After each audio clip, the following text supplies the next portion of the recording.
Hello बच्चों, पिछले lecture में हम लोगों ने देखा कि अगर कोई आर्बिट्रेरी प्रोसेस हो तो उस प्रोसेस के लिए मोलर हीट कैपेसिटी कैसे फाइंड किया जाता है। लेकिन अगर प्रोसेस आइसोथर्मल हो तो मोलर हीट कैपेसिटी क्या हो जाएगा? बहुत सिंपल है। मोलर हीट कैपेसिटी क्या होता है? Delta Q by n delta T, और आइसोथर्मल प्रोसेस में डेल्टा टी 0 होता है। तो ऑब्वियसली आइसोथर्मल प्रोसेस के लिए मोलर हीट कैपेसिटी इन्फिनिटी हो जाएगी, क्योंकि डिनोमिनेटर में जो डेल्टा टी है ये 0 हो गया। अगर प्रोसेस एडियाबैटिक हो तो मोलर हीट कैपेसिटी क्या होगी? सी क्या होता है? Delta Q by n delta T, और एडियाबैटिक प्रोसेस में डेल्टा क्यू 0 होता है, तो उस प्रोसेस में सी की वैल्यू क्या हो जाएगी? 0 हो जाएगी। बच्चों, अब हम लोग एक रिवर्सिबल एडियाबैटिक प्रोसेस के लिए relation between pressure, volume and temperature ये डिराइव करेंगे। और हम लोगों ने एक रिवर्सिबल प्रोसेस ही क्यों लिया है? क्योंकि प्रोसेस रिवर्सिबल होगा तभी वो क्वासी स्टैटिक होगा, तभी उस प्रोसेस को हम लोग पीवी डायग्राम पे प्लॉट कर सकते हैं, तभी हम लोग कह सकते हैं कि भाई ठीक है, इस पर्टिकुलर पी के लिए वी की वैल्यू ये है, या इस पर्टिकुलर वी के लिए पी की वैल्यू ये है। उस प्रोसेस को हम लोग पीवी डायग्राम में प्लॉट कर सकते हैं अगर वो प्रोसेस रिवर्सिबल होगा तो। अगर प्रोसेस रिवर्सिबल नहीं हुआ तो पीवी डायग्राम में आप उस प्रोसेस को प्लॉट ही नहीं कर पाएंगे, उसका डायग्राम नहीं बना पाएंगे। फर्स्ट लॉ ऑफ थर्मोडायनेमिक्स से हम लोग जानते हैं delta Q is equal to delta you plus delta W होता है। ये तो हर तरह के प्रोसेस के लिए ट्रू होता है, ये फर्स्ट लॉ ऑफ थर्मोडायनेमिक्स से आता है। अगर प्रोसेस एडियाबैटिक है तो डेल्टा क्यू क्या हो जाएगा? ये 0 हो जाएगा। तो हम लोग लिख सकते हैं 0 is equal to delta U की जगह हम लोग डी यू लिख दें। जो वो infinitesimal change in state of the system हो रहा है, उस इन्फिनिटेसिमल चेंज में चेंज इन इंटरनल एनर्जी हो गया डी यू। और ध्यान रखना, यू जो है वो स्टेट फंक्शन है, इसलिए हम लोग डी यू की बात कर सकते हैं। डेल्टा डब्ल्यू क्या हो जाएगा? अगर infinitesimal change in volume d V है तो obviously work done in that small process, जो छोटा सा आपने प्रोसेस किया उसमें वर्क डन हो जाएगा ऑब्वियसली पी डी वी। तो ये तो सबको पता है कि जैसे ही आपको डेल्टा यू दिखे आप डी यू कर दीजिए, डेल्टा डब्ल्यू की जगह पी डी वी कर दीजिए। प्रोसेस है एडियाबैटिक तो डेल्टा क्यू हो गया 0। तो ये वाला रिलेशन तो बिल्कुल आसान है, 0 is equal to d U plus p d V. किसी भी रिवर्सिबल एडियाबैटिक प्रोसेस के लिए आप ये लिख सकते हैं। अब ये गैस जो है वो आइडियल गैस है, तो ऑब्वियसली ये आइडियल गैस इक्वेशन, कौन सा equation? PV is equal to nRT, उसको तो फॉलो करेगा ही। तो यहाँ पे जो P है ना, उसको हम लोग T के टर्म्स में और V के टर्म्स में लिख सकते हैं। तो P को हटा करके आप लिख दीजिए nRT बाई V। DU जो है वो भी DT के टर्म्स में लिख सकते हैं, उसको हम लोग ऐसे लिख दें 0 इज इक्वल टू DU की जगह लिख दीजिए n times CV into DT। ये हम लोग लिख सकते हैं क्योंकि हमने पिछले लेक्चर में आपको डिटेल में समझाया था कि कोई भी प्रोसेस हो, change in internal energy d U, ये हो जाता है n C V into d T. Process adiabatic हो, आइसोथर्मल हो, कोई भी प्रोसेस हो, आप इसको इस तरह से लिख सकते हैं। डी यू हम लोग जानते हैं कि ये एक प्रोसेस डिपेंडेंट फंक्शन नहीं है। ये इस बात पर बिल्कुल डिपेंड नहीं करता है कि आप किस प्रोसेस के through state of the system change कर रहे हैं। तो डी यू की जगह हम लोग लिख देंगे n C V d T. अब यहाँ पर क्योंकि सब कुछ टी वी के टर्म्स में आ गया है, इसलिए इस पी को हम लोग टी और वी के टर्म्स में लिख दें, और उसको हम लोग लिख सकते हैं using this ideal gas equation P V equal to N R T. तो पी की जगह लिख दो यहाँ पर भाई n R T by V, तो ये कर दिया तो हो जाएगा n R T by V into d V. ठीक है, अब दोनों जगह आप देख रहे हैं कि एन और एन है, कैंसिल कर दिया। यहाँ पर CV है तो इस CV को हम लोग इधर ले आते हैं तो हो जाएगा R बाई CV, और यहाँ पर T है तो इस T को हम लोग DT के साथ लिख दें। तो ये सारा मैनिपुलेशन करिएगा तो आपको मिल जाएगा DT बाई T प्लस इधर आ जाएगा R by CV into DV by V। This is equal to 0। ये जो LHS में 0 था इस साइड में, उसको हम लोगों ने इक्वेशन को रिवर्स करके इधर लिख दिया है। ये T यहाँ पे है तो DT बाई T कर दिया, R यहाँ पे है, CV यहाँ पे है तो इस CV को उधर ले गए तो R बाई CV हो गया, DV बाई V हो गया। और पिछले लेक्चर में हमने देखा था कि R बाई CV ये क्या होता है? ये होता है गामा -1। हम लोगों ने ये देखा था ना कि CV की वैल्यू होती है R बाई गामा -1। और ध्यान रखना, ये किसी भी तरह के आइडियल गैस के लिए ट्रू होता है। गैस मोनो एटॉमिक हो या पॉली एटॉमिक हो, कोई भी तरह का आइडियल गैस हो, CV की वैल्यू होती है R बाई गामा -1। गामा यहाँ पे क्या है? Gamma is ratio of CP to CV। तो R बाई सी वी की जगह आप यहाँ पे लिख सकते हैं गामा माइनस वन, लिख दो। तो हट जाओ भाई तुम यहाँ से, R बाई सी वी ये यहाँ से हट जाएगा और यहाँ हम लोग लिख देते हैं गामा माइनस वन। तो अब आपको एक डिफरेंशियल इक्वेशन दिख रहा है T में और V में, इसको हम लोग इंटीग्रेट कर दें, बिल्कुल कर दीजिए। इसको इंटीग्रेट कर देते हैं, इधर भी इंटीग्रेट कर देते हैं, इज इक्वल टू 0 आ गया। यहाँ पे 0 का इंटीग्रल कोई कांस्टेंट हो जाएगा, उसका नाम k कर देते हैं। इधर इंटीग्रेट करिएगा तो आ जाएगा ln t प्लस ये हो जाएगा gamma minus one ln v is equal to हो जाएगा k। यहाँ से यहाँ आना बहुत आसान है, dt बाई टी का इंटीग्रल ln t हो गया, dv बाई v का इंटीग्रल ln v हो गया, ये गामा माइनस वन तो रहेगा ही। अब इसको आप सिंप्लीफाई करिएगा तो इसको हम लोग ऐसे लिख सकते हैं, ये हो जाएगा ln t into V to the power gamma minus one, this is equal to some constant k। अब इस क्वांटिटी का ln जो है वो कांस्टेंट है, इसका मतलब ये क्वांटिटी खुद में अपने आप में एक कांस्टेंट होगा। यानी कि हमने प्रूव कर दिया कि अगर रिवर्सिबल एडियाबैटिक प्रोसेस हो तो t into V to the power gamma minus one ये कांस्टेंट है। हमने प्रूव कर दिया कि t into V to the power gamma minus one is equal to some constant. अच्छा, यहाँ पर अगर हम लोग k देना चाहते हैं तो पहले वाले कांस्टेंट को k1 कर देते हैं, ताकि यहाँ पर हम लोग इस कांस्टेंट की जगह k लिख सकते हैं। ऑब्वियसली आप यहाँ से देख रहे हैं ना, t into V to the power gamma minus one क्या होगा, यहाँ से आप देखेंगे तो हो जाएगा e to the power k1, e to the power k1 एक नया कांस्टेंट k होगा। तो अल्टीमेटली हमने प्रूव क्या कर दिया, हमने प्रूव कर दिया कि अगर रिवर्सिबल एडियाबैटिक प्रोसेस हो तो t into V to the power gamma minus one this is equal to some constant k। तो अभी हमने t और v में रिलेशन फाइंड किया है। बच्चों को लगता है कि सर आप p और v में भी रिलेशन फाइंड कर दीजिए, बिल्कुल कर सकते हैं। आइडियल गैस इक्वेशन से हम लोग जानते हैं PV is equal to nRT होता है, तो हमें रिलेशन चाहिए P और V में, यानी कि T को एलिमिनेट करना है। तो T को यहाँ से लिख सकते हैं T is equal to PV by NR, बिल्कुल सही लिख दो। तो T की जगह लिख दो PV बाई NR, तो ये हो जाएगा PV by NR into V to the power gamma minus one is equal to some constant k। अब ये nr जो है वो उधर चला जाएगा तो हो जाएगा k इंटू एन आर, वो अपने आप में एक नया कांस्टेंट होगा। n क्या है, नंबर ऑफ मोल, वो तो कुछ कांस्टेंट होगा। r है यूनिवर्सल गैस कांस्टेंट। और इधर क्या हो जाएगा P V into V to the power gamma minus one, यानी कि इस साइड हो जाएगा P V to the power gamma और आर एच एस में कोई नया कांस्टेंट c हो जाएगा।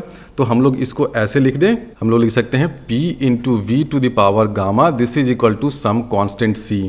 तो ये जो दो रिलेशन हमने डिराइव किया है ना, आप इन दोनों रिलेशन को अच्छे से समझ लीजिए। जनरली ये नीचे वाला रिलेशन यूज होता है, दोनों रिलेशन बेसिकली सेम है। आप एक रिलेशन से दूसरे रिलेशन को आसानी से डिराइव कर सकते हैं using this ideal gas equation PV is equal to nRT। ये दोनों रिलेशन क्या दिखा रहा है, ये आपको टेम्परेचर और वॉल्यूम, और ये वाला रिलेशन प्रेशर और वॉल्यूम के बीच में रिलेशन दिखा रहा है in an reversible adiabatic process. अब ये जो नीचे वाला रिलेशन है PV to the power gamma is equal to constant, ये रिलेशन आपको एक एडियाबैटिक कर्व का स्लोप भी बता रहा है इन अ PV डायग्राम। मान लीजिए कि आपने एक PV डायग्राम में एक एडियाबैटिक कर्व बनाया है, इस तरह का एक एडियाबैटिक कर्व बनाया है, और आपको पता करना है कि इस कर्व का स्लोप क्या है एट एनी पॉइंट।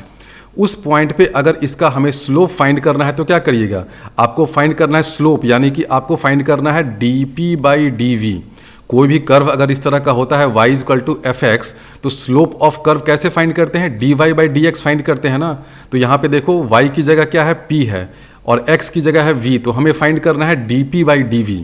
तो एक एडियाबैटिक कर्व के लिए अगर हम लोग dp बाई dv फाइंड कर लेंगे तो हम लोग slope of that adiabatic curve at that particular point find कर सकते हैं।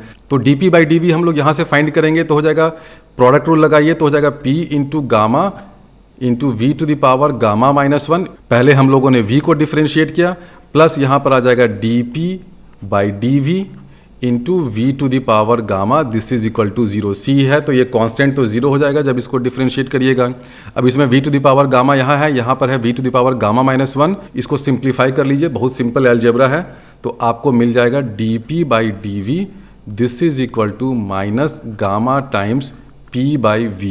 यानी कि हमने प्रूव किया कि अगर एक एडियाबैटिक कर्व हो जिसका इक्वेशन होता है PV to the power gamma is equal to constant, तो इसका slope on a PV diagram वो क्या होगा, dp by dv this is equal to minus gamma into p by v होगा।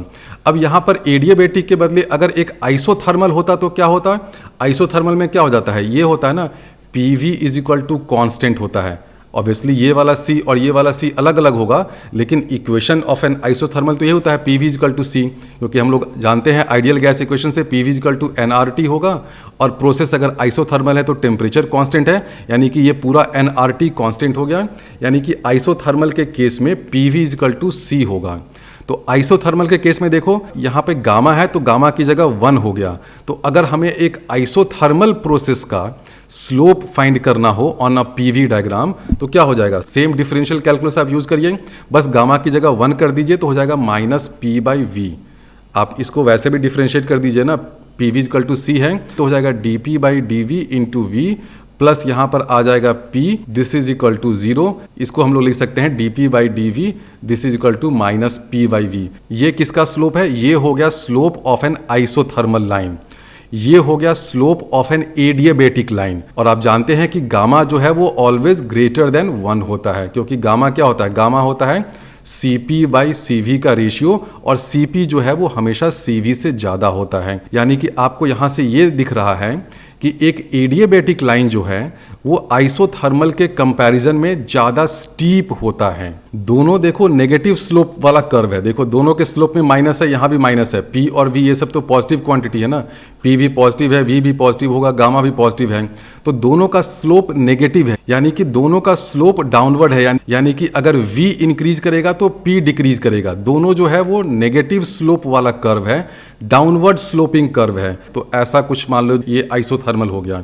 जैसे जैसे वॉल्यूम इंक्रीज करेगा for an isothermal process, pressure decrease करेगा। इसका जो स्लोप है एडियाबेटिक का वो माइनस गामा टाइम्स P/V है, यानी कि एडियाबेटिक कर्व जो होगा वो ज्यादा स्टीप होगा। यानी कि किसी भी एक पर्टिकुलर पॉइंट पे, मान लीजिए कि इस पॉइंट पे अगर हमें एक एडियाबेटिक कर्व बनाना है तो वो जो एडियाबेटिक कर्व होगा वो in comparison to this isothermal line ज़्यादा स्टीप होगा, यानी कि ज़्यादा खड़ा होगा।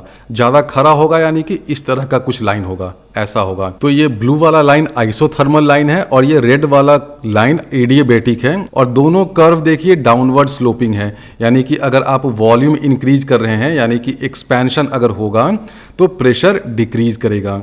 तो किसी एक पॉइंट से जो एडियाबेटिक कर्व पास करता है वो उस पॉइंट से पास करते हुए आइसोथर्मल से ज़्यादा स्टीप होता है। और ध्यान रखना, किसी भी एक पॉइंट से एक ही आइसोथर्मल पास कर सकता है, उसी तरह किसी भी एक पॉइंट से एक ही एडियाबेटिक लाइन पास कर सकता है। ऐसा नहीं होगा कि एक आइसोथर्मल ये है और आपका मन करे कि लो बेटा दूसरा आइसोथर्मल हम लोग ये बना देते हैं, ऐसा नहीं होता है। एक एडियाबेटिक लाइन ये रेड वाला है और आपका मन करे कि चलो एक दूसरा एडियाबेटिक लाइन ऐसा बना दे, नहीं। एक पॉइंट से एक ही आइसोथर्मल लाइन पास करेगा और एक पॉइंट से एक ही एडियाबेटिक लाइन पास करेगा, और जो एडियाबेटिक लाइन उस पॉइंट से पास कर रहा है वो in comparison to isothermal line passing through that particular point ज़्यादा स्टीप होगा। देखो ये रेड कर्व जो है वो ज़्यादा स्टीप है as compare to this blue curve. Steep मतलब ज़्यादा वो वर्टिकली खड़ा है। अब यहाँ से आप ये भी देख सकते हैं कि अगर आप इस पॉइंट से अगर आप एक्सपेंशन करते हैं और एडियाबेटिक प्रोसेस के थ्रू करते हैं, यानी कि इस लाइन के अलॉन्ग अगर एक्सपेंशन करते हैं, एडियाबेटिक एक्सपेंशन करेंगे तो टेम्परेचर डिक्रीज करेगा। क्यों डिक्रीज करेगा? इसलिए डिक्रीज करेगा क्योंकि देखो आइसोथर्मल लाइन में क्या होता है, डेल्टा T 0 होता है। तो अगर आप इस लाइन के अलॉन्ग, एडियाबेटिक लाइन के अलॉन्ग एक्सपेंशन कर रहे हैं तो आप तो नीचे जा रहे हैं, यानी कि अगर आप यहाँ पर आ गए तो यहाँ पे टेम्परेचर कम होगा। ऊपर में टेम्परेचर मान लो यहाँ पे T इनिशियल है हर जगह, यहाँ पे टेम्परेचर T इनिशियल है, यहाँ पे जो टेम्परेचर होगा T फाइनल होगा, वो T फाइनल T इनिशियल से कम होगा। क्योंकि देखो इस पॉइंट से जो पास करता हुआ आइसोथर्मल लाइन होगा ना, उसको हम लोग बना दें, इस पॉइंट से पास करता हुआ आइसोथर्मल लाइन मान लो ये वाला है, तो ये वाला लाइन का जो टेम्परेचर होगा, इसका जो T फाइनल होगा, obviously this T final is less than this T initial. तो देखो क्या हुआ, आपने एडियाबेटिक एक्सपेंशन किया अलॉन्ग एन एडियाबेटिक कर्व। अगर आप एक्सपेंशन कर रहे हैं तो this will lead to fall in temperature. अगर एडियाबेटिक एक्सपेंशन होगा तो this implies temperature will fall. इसी का ठीक उल्टा हो जाएगा एडियाबेटिक कॉम्प्रेशन में। अगर आप इस पॉइंट पे हैं और आप एडियाबेटिक कॉम्प्रेशन करते हैं, यानी कि इस लाइन के अलॉन्ग कॉम्प्रेस कर रहे हैं गैस को, तो क्या होगा, देखो यहाँ पे टेम्परेचर, सब जगह टेम्परेचर T इनिशियल है, लेकिन अगर आप यहाँ पर आ गए हैं तो यहाँ पर टेम्परेचर टी फाइनल होगा और टी फाइनल टी इनिशियल से ज्यादा होगा, यानी कि adiabatic compression this will lead to rise in temperature. कि आप देख रहे हैं कि P V to the power gamma is equal to constant, ये हो गया adiabatic process. P V is equal to constant, ये हो गया आइसोथर्मल प्रोसेस, यानी कि P into V to the power something, और ये समथिंग 1 हो जाए तो क्या हो गया आइसोथर्मल, ये समथिंग गामा हो गया तो हो गया एडियाबैटिक। यानी कि P V to the power M type का जो प्रोसेस हो वो बहुत ही इंटरेस्टिंग टाइप का प्रोसेस है। यानी कि हम लोग एक प्रोसेस लिखते हैं P V to the power M this is equal to constant, और ऐसे प्रोसेसेस का नाम है पॉलीट्रॉपिक प्रोसेस। तो पॉलीट्रॉपिक प्रोसेस क्या होता है, P V to the power m is equal to constant where m is any real number, ये 0 हो जाए, नेगेटिव हो जाए, पॉजिटिव हो जाए, कोई फर्क नहीं पड़ता है। इस तरह का जो प्रोसेस हो ना उसको कहते हैं पॉलीट्रॉपिक प्रोसेस। इस प्रोसेस के बारे में थोड़ा सा हम लोग डिटेल में स्टडी कर लेंगे कि इस प्रोसेस में मोलर हीट कैपेसिटी क्या होगा, वर्क डन क्या होगा। इस प्रोसेस के बारे में क्यों पढ़ रहे हैं, इसलिए पढ़ रहे हैं क्योंकि देखो ये बहुत ही जनरल टाइप का है। अगर m की वैल्यू 1 हो गई तो क्या हो जाएगा, ये पॉलीट्रॉपिक आइसोथर्मल हो जाएगा। अगर m की वैल्यू गामा हो जाएगी तो ये पॉलीट्रॉपिक क्या हो जाएगा, एडियाबैटिक हो जाएगा। अगर इस पॉलीट्रॉपिक प्रोसेस का अगर आपको स्लोप फाइंड करना है पीवी कर्व में तो क्या करिएगा, बहुत सिंपल है, आप इसको डिफरेंशिएट कर दीजिए विथ रिस्पेक्ट टू v। इसी तरह का डिफरेंशियल आएगा, यहाँ पे देखो गामा है, यहाँ पे 1 है, तो पॉलीट्रॉपिक प्रोसेस में क्या हो जाएगा, कुछ नहीं, बस ये आ जाएगा dp by d this is equal to आ जाएगा minus m times p by v. अगर m की वैल्यू 1 हो गई तो आप आइसोथर्मल लाइन में आ गए। आइसोथर्मल में क्या हो गया, m इज इक्वल टू 1 है। एडियाबैटिक में क्या हो गया, m is equal to gamma हो गया। अगर m की वैल्यू 1 और गामा के बीच में है, यानी कि आप इन दोनों के बीच में कोई प्रोसेस कर रहे हैं, इस पॉलीट्रॉपिक में m की वैल्यू 0 हो जाए तो क्या होगा, ऑब्वियसली वो एक आइसोबेरिक प्रोसेस हो जाएगा। अगर m की वैल्यू इन्फिनिटी हो जाए तो वो आइसोकोरिक प्रोसेस हो जाएगा। ये सब अभी हम लोग डिटेल में आगे और समझेंगे। तो ये समझ लो पॉलीट्रॉपिक हम लोग क्यों स्टडी कर रहे हैं, इसलिए स्टडी कर रहे हैं कि m की वैल्यू जैसे जैसे चेंज करती है ना, आप डिफरेंट टाइप के प्रोसेसेस के बारे में जानते हैं। अभी हम लोग वर्क डन इन अ पॉलीट्रॉपिक प्रोसेस पहले वो फाइंड कर लेते हैं। एक जनरल केस के लिए फॉर्मूला फाइंड कर लेंगे, उसी जनरल फॉर्मूले का यूज करके हम लोग work done in an adiabatic process भी फाइंड कर सकते हैं।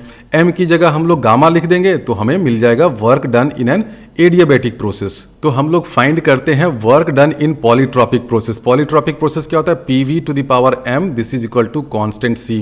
बहुत से बुक्स में यहाँ पर m की जगह n भी लेते हैं, मैंने n इसलिए नहीं लिया क्योंकि हम लोग n यूज करते हैं नंबर ऑफ मोल्स के लिए। आप m लिख सकते हैं, कुछ और भी लिख सकते हैं, कोई फर्क नहीं पड़ता है। हमें फाइंड करना है वर्क डन। तो वर्क डन का तो जनरल फॉर्मूला क्या होता है, vi से v फाइनल आप इंटीग्रेट कर दीजिए, p dv। p क्या है, यहाँ से आप देख रहे हैं c into V to the power minus m, तो p की जगह हम लोग लिख देते हैं c into V to the power minus m। इसको जब इंटीग्रेट करिएगा, c कांस्टेंट है भाई, बाहर आ जाओ, अंदर में क्या बचेगा, ये हो जाएगा v to the power minus m plus 1, यहाँ पे भी आ जाएगा माइनस m प्लस 1, और इंटीग्रल कहाँ से कहाँ करना है, v इनिशियल से v फाइनल। तो नीचे वाले को हम लोग m माइनस 1 कर देंगे और यहाँ पे कर देंगे v इनिशियल ऊपर में, v फाइनल नीचे में। This will be equal to c into V I to the power minus m plus 1 minus V final to the power minus m plus 1, और नीचे में आ जाएगा m माइनस 1। c क्या है, p v to the power m, तो इसको लिख दें P I into V I to the power, c के बदले एक बार हम लोग लिख सकते हैं P I into V I to the power m, और यहाँ पर भी c चाहिए, यहाँ पे लिख दिया p final into V final to the power m। अब यहाँ से आप देख रहे हैं कि ये टू द पावर m है, ये to the power minus m plus 1 है, ये दोनों कैंसिल हो जाएगा तो क्या मिलेगा, P I into V I, और यहाँ मिल जाएगा p final into V final. तो वर्क डन मिल जाएगा P I into V I minus P final into V final divided by m minus 1। ये किस में वर्क डन हुआ, ये हो गया work done in the polytropic process. इसी चीज को अगर आप चाहें तो टेम्परेचर के टर्म्स में लिख सकते हैं, क्योंकि हम लोग जानते हैं आइडियल गैस इक्वेशन से P V is equal to N R T होता है। तो P I into V I क्या हो जाएगा, ये हो जाएगा एन आर टी आई हो जाएगा, ये हो जाएगा एन आर टी एफ। तो इसी चीज को हम लोग ऐसे लिख सकते हैं, this is equal to N R तो कॉमन रहेगा, T I minus T final divided by m minus 1। अब ये हमने फाइंड किया है क्या, work done in polytropic process. इसी का यूज करके आप work done in adiabatic process भी फाइंड कर सकते हैं, क्योंकि एडियाबैटिक प्रोसेस क्या होता है, PV to the power gamma is equal to constant, यानी कि सब कुछ सेम रहता है, बस m की जगह गामा कर दीजिए। तो work done in adiabatic process क्या हो जाएगा, m की जगह यहाँ गामा कर दो, यहाँ पे भी गामा कर दो, आपको work done in that adiabatic process मिल जाएगा। आप यहाँ से ये भी देखिए कि अगर आप एडियाबैटिक एक्सपेंशन कर रहे हैं तो जैसे ही आप एक्सपेंशन कर रहे हैं तो क्या होगा, वर्क डन ऑब्वियसली पॉजिटिव होगा। सिस्टम में जब भी एक्सपेंशन होता है तो ऑब्वियसली वर्क डन पॉजिटिव होगा। तो वर्क डन पॉजिटिव होगा, इसका मतलब दिस विल बी पॉजिटिव। नीचे में गामा -1 है, ऑब्वियसली वो पॉजिटिव होगा, क्योंकि हम लोग जानते हैं गामा इज ग्रेटर देन 1, यानी कि अगर एक्सपेंशन होगा, एडियाबैटिक एक्सपेंशन होगा तो Ti minus TF will be greater than 0, यानी कि Ti will be greater than TF। तो यहाँ से भी हमने प्रूव कर दिया, जो हम लोग पिछले पार्ट में समझा रहे थे ना, कि अगर एडियाबैटिक एक्सपेंशन हो तो टेम्परेचर डिक्रीज करता है। यहाँ से देखो Ti is greater than TF। तो ये तो हमने फाइंड कर लिया work done in the polytropic process and work done in the adiabatic process. अच्छा, कुछ बच्चे बोलेंगे कि सर इसी फॉर्मूले को हम लोग आइसोथर्मल के लिए कर दें। आइसोथर्मल में देखो ये होता है PV is equal to constant, यानी कि m इज इक्वल टू 1 कर दो, क्या फर्क पड़ता है। नहीं कर पाओगे। क्यों नहीं कर पाओगे, कि देखो जैसे ही आपने m इज इक्वल टू 1 किया तो डिनोमिनेटर क्या हो जाएगा, 0 हो जाएगा। तो कुछ बच्चे बोलेंगे कि सर डिनोमिनेटर टेंडिंग टू 0 है तो वर्क डन तो इन्फिनिटी हो जाएगा। नहीं भाई, ये देखो m आपका टेंडिंग टू 1 है, यानी कि डिनोमिनेटर टेंडिंग टू 0 है, लेकिन न्यूमरेटर देखो क्या है, Ti माइनस TF, ये भी टेंडिंग टू 0 है, यानी कि आप 0/0 फॉर्म में आ गए, इनडिटर्मिनेट फॉर्म में आ गए। तो अगर आपको work done in N isothermal process करना है ना, तो ऑब्वियसली ये वाला फॉर्मूला नहीं एप्लीकेबल होगा।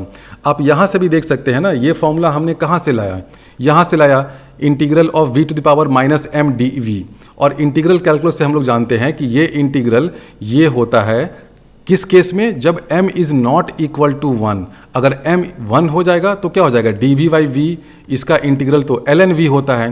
तो ऑब्वियसली ये वाला जो फॉर्मूला है ना m-1 वाला, आइसोथर्मल केस में नहीं एप्लीकेबल होगा।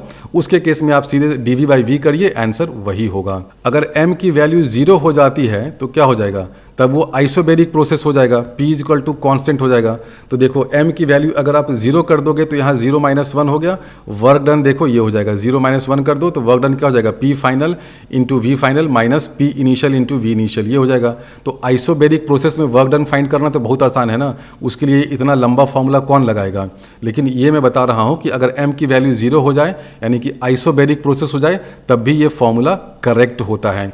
अगर m की वैल्यू टेंडिंग टू इन्फिनिटी हो जाए, यानी कि आइसोकोरिक प्रोसेस हो जाए, तो उस केस में देखो क्या है, डिनोमिनेटर टेंडिंग टू इन्फिनिटी हो गया, यानी कि वर्क डन 0 हो जाएगा। तो ऑब्वियसली हम लोग तो जानते ही है ना, work done in the isochoric process 0 होगा, क्योंकि उसमें चेंज इन वॉल्यूम ΔV 0 है। तो ये हो गया formula for work done in polytropic process. इसको हम लोग ΔW लिख दें। ΔW इसलिए लिख रहे हैं क्योंकि ये इस प्रोसेस में किया हुआ वर्क है। Change in internal energy in polytropic process ΔU, ये क्या होगा, हम लोग जानते हैं कि जो U है वो स्टेट वेरिएबल है, स्टेट प्रॉपर्टी है, स्टेट फंक्शन है, यानी कि ΔU जो है वो इस बात पे कतई डिपेंड नहीं करता है। It does not depend on whether the process is polytropic और आइसोथर्मल और एडियाबैटिक। ये U बोलेगा कि ये प्रोसेस का लफड़ा तुम लोग अपने पास रखो, मैं तो स्टेट वेरिएबल हूँ, मेरे लिए ΔU अगर आपको फाइंड करना है ना तो ΔU सीधे सीधे लिखो n times CV into ΔT। ΔT मतलब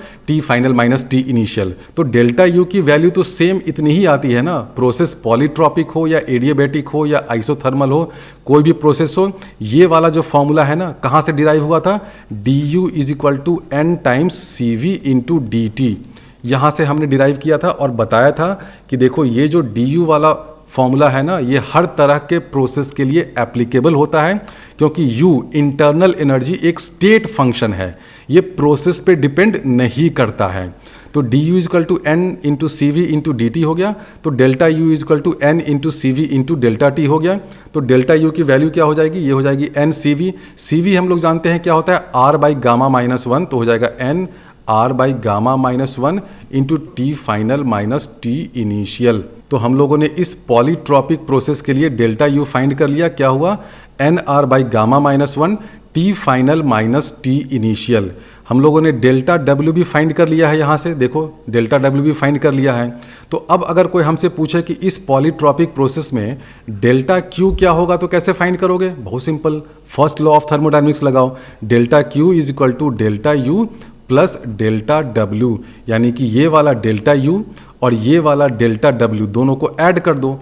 इन दोनों को जब आप ऐड कर देंगे तो आपको इस पॉलीट्रॉपिक प्रोसेस का डेल्टा क्यू मिल जाएगा। और जब इसको हम लोग ऐड करेंगे तो डेल्टा क्यू की वैल्यू आ जाएगी एन आर डिवाइडेड बाई, नीचे में एक m माइनस वन तो रहेगा ही, गामा माइनस वन भी रहेगा, और ऊपर में आ जाएगा m minus gamma into delta T. ये आ जाएगा, सिंपल एडिशन है। आप इस टर्म को और इसको, इन दोनों को ऐड कर लीजिएगा तो डेल्टा क्यू की वैल्यू आपको ये मिल जाएगी। तो हम लोगों ने इस पॉलीट्रॉपिक प्रोसेस के लिए डेल्टा क्यू की वैल्यू फाइंड कर ली। अब इस प्रोसेस के लिए मोलर हीट कैपेसिटी कैसे फाइंड करेंगे? हम लोग जानते हैं कि डेल्टा क्यू क्या होता है, वो होता है n टाइम्स C, जो भी उस प्रोसेस का मोलर हीट कैपेसिटी हो, इनटू डेल्टा टी, ये होता है ना। आप ऐसे भी जानते हैं कि molar heat capacity C for a particular process, this is equal to 1/n, number of mole से डिवाइड करो delta Q by delta T. ये तो हर कोई जानता है, यानी कि आप इस डेल्टा क्यू में n इधर ले आइए और डेल्टा टी इधर ले आइए तो आपको molar heat capacity for this polytropic process मिल जाएगा। तो ये आप करिएगा तो आपको C की वैल्यू मिल जाएगी। आप n इधर लाइएगा, डेल्टा टी इधर लाइएगा तो C की वैल्यू हो जाएगी R times m minus gamma divided by m minus one into gamma minus one. इसको अगर हम लोग चाहें तो थोड़ा सा सिंप्लीफाई करके ऐसे लिख सकते हैं, this is equal to R by gamma minus one. ये क्या हो गया? CV minus R divided by m minus one. तो ये हम लोगों ने इस पॉलीट्रॉपिक प्रोसेस के लिए मोलर हीट कैपेसिटी डिराइव कर लिया। आप ये फॉर्मूला लिखिए या ये फॉर्मूला लिखिए, दोनों सेम चीज़ है। अब यहाँ से आप देख रहे हैं कि कुछ पर्टिकुलर वैल्यूज ऑफ m होंगी जिसके लिए C की वैल्यू नेगेटिव आ जाएगी। C की वैल्यू नेगेटिव मतलब आप डेल्टा क्यू उस सिस्टम में दे रहे हैं, पॉजिटिव हीट दे रहे हैं, लेकिन डेल्टा टी नेगेटिव है। ऐसा हो सकता है। क्यों हो सकता है? आप साइन स्कीम लगाओ। आप सभी लोग तो मैथ्स के महारथी हो। 1 मान लो यहाँ पे है, गामा यहाँ पे है, गामा तो 1 से हमेशा बड़ा ही होता है। गामा माइनस वन ये पॉजिटिव हो गया। अगर m 1 से बड़ा है यानी कि ये भी पॉजिटिव है, और गामा से छोटा है यानी कि m अगर इस रीजन में लाई करता है, किस रीजन में? m देखो अगर इस रीजन में लाई करता है ना, 1 से गामा के बीच में अगर m लाई करता है तो देखो क्या हो जाएगा। साइन स्कीम से देखो, m माइनस गामा ये नेगेटिव हो गया, गामा माइनस वन ये पॉजिटिव हो गया, m माइनस वन ये पॉजिटिव हो गया, यानी कि C जो है वो नेगेटिव हो जाएगा। साइन स्कीम से वो वेवी कर्व मेथड लगाओ तो यहाँ से आपको क्या दिख रहा है कि अगर m की वैल्यू 1 से गामा के बीच में लाई करती है तो इस प्रोसेस में, इस पॉलीट्रॉपिक प्रोसेस में मोलर हीट कैपेसिटी नेगेटिव होगा। आप यहाँ से भी देख सकते हो, इस रिलेशन से भी देखो, अगर m की वैल्यू गामा से छोटी है और 1 से बड़ी है तो ये वाला जो टर्म है ना R by m minus one, वो इस फर्स्ट टर्म से बड़ा हो जाएगा, C की वैल्यू लेस देन 0 आ जाएगी। आप इस साइन स्कीम से देख लो या यहाँ से देख लो। तो हम लोगों ने क्या प्रूव कर दिया? हम लोगों ने ये प्रूव कर दिया कि अगर m 1 और गामा के बीच में है, दिस इम्प्लाइज उस पॉलीट्रॉपिक प्रोसेस में molar heat capacity less than 0 हो गया। अब आप कहेंगे कि ये जो हमने रिजल्ट डिराइव किया है, क्या ये हर प्रोसेस के लिए होगा? नहीं भाई, ये होगा सिर्फ और सिर्फ पॉलीट्रॉपिक प्रोसेस के लिए। उसी प्रोसेस के लिए होगा जिसमें PV to the power m this is equal to constant. और पिछले लेक्चर में जो हम लोगों ने एक बहुत जनरल टाइप का आपको एक फॉर्मूला डिराइव किया था, molar heat capacity for an arbitrary process, वो ये था C is equal to CV plus R times, यहाँ कर दिया था T by V into DV by DT। तो ये जो जनरल फॉर्मूला था ना, ये वाला, ये तो हर तरह के प्रोसेस के लिए है। पॉलीट्रॉपिक हो, आइसोट्रॉपिक हो, जो भी ट्रॉपिक हो, सब में ये फॉर्मूला चलता है। लेकिन ये जो फॉर्मूला है ना, इसलिए इसको मैं फॉर्मूला नहीं कहूँगा, ये तो एक रिजल्ट हमने डिराइव किया।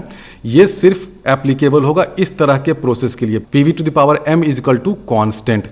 तो क्या हम लोग इस फॉर्मूले का यूज़ करके ये वाला रिजल्ट डिराइव कर सकते हैं? बिल्कुल कर सकते हैं। ये तो मोस्ट जनरल फॉर्मूला है ना, तो ये वाला जो फॉर्मूला है वो इस प्रोसेस के लिए भी एप्लीकेबल होगा। तो अगर आप चाहें तो इस जनरल फॉर्मूले का यूज़ करके ऑन दिस प्रोसेस आप C की ये वाली वैल्यू डिराइव कर सकते हैं।